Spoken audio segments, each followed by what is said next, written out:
Now, the business of philanthropy has a new innovative model. My next guest calls it a bold corrective measure.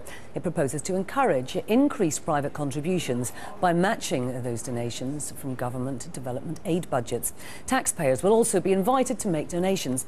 The target is to raise $100 billion a year, called the model. It's the brainchild of Nobel Prize-winning economist Sir James Mirrlees and the founder of the Fortune Forum, Renu Mehta. And I'm delighted to say she joins me now. Thank you so much for coming in to talk to us. Thank you. Explain to me a little bit about how this model works and what it is. Well, first of all, we have these huge problems. Restoring environmental disorder and eradicating poverty are two of the greatest challenges that we face in modern times.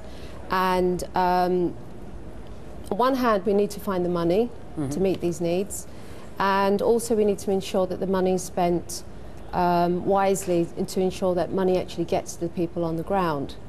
Now, as it stands, there is a lot of debate about aid and a lot of money is being wasted, and I hear that argument.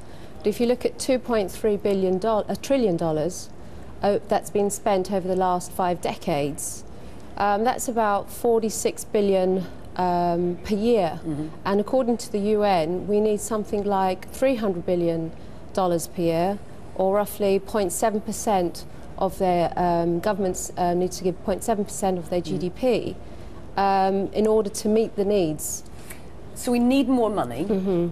How do you convince businesses to give it to you? So first of all, just to give you the scale of the problem and the funding shortfall, we're about $150 billion short. Right. So it's a great privilege to be working with Sir James Mirrlees, and together we've devised this MA model, and we're just putting the finishing touches to it now.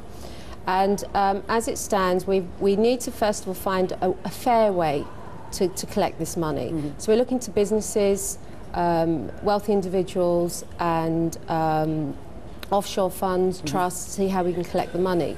So we're proposing under our scheme for governments to match and therefore incentivise wealthier groups of people. So we're asking the wealthy to donate 1% of their income to this fund. Businesses are required to pay a minimum 1%. And we're looking for individuals who may want to support around 0.7% of their income.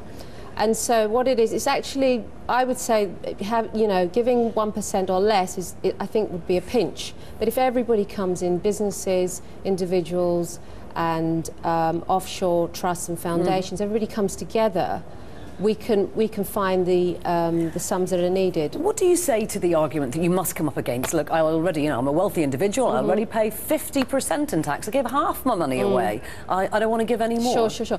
I think the difference here, this is not a tax. This is a voluntary donation. And what's more needed is not just the incentivisation of doubling your money so that your money achieves twice as much. What's needed more is to actually prove and show that the money is working. So, and we have huge problems with aid, let's face it. We have, if you look at, for example, the 2007 aid budgets, if you look at the aid that was given from the Italian, the French, the German, the Japanese and the US budget, the top recipient of aid was Iraq. And so this is quite shocking, because only 0.25% of aid actually goes to the least developed countries. So, and you've got politically tied aid, defence tied aid. When you really sort of net it out, I mean, how much money is actually getting to the people? So one of the elements of the scheme is to build in an audit so that we can create a competitive environment for NGOs and aid agencies to come in and compete for this money. So in essence, the top performing organisations will be rewarded with more funds, and the failures will be dropped. Because the donators know that it's doing its thing. It sounds like a big task, Renu. Thank you so much for coming in and talking to us about it. Thank you.